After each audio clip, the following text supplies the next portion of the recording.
Hi y'all, I'm just doing a real quick video. What you have here in front of you are 8 by 11 extra large lemon scented moist towelettes, wet naps. They come in a case of 500. As you can see here, I put them in individual bags. They're about 50 per bag. So what I'm going to go ahead and do is I just put them inside the bag. And why I like to do this is I like to put this inside of my vehicles. And the reason why is so that while we're out camping or while we're out on the road, I can easily be able to distribute them out and we can be able to have clean hands.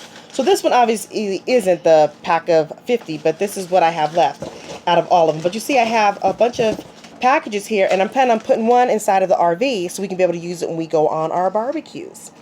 So I can go ahead and I have them in the 4x2x12 bags, but you can use whatever bags you want, but that's what I'm using, as well as some of the tape here, or you can use twisty ties or however you want to do to seal it. But here it is I have in the box, and I easily be able to take one, have some inside the car, as well as I was thinking of putting it inside for the RV so we could have it for barbecues. Thank you so much for watching.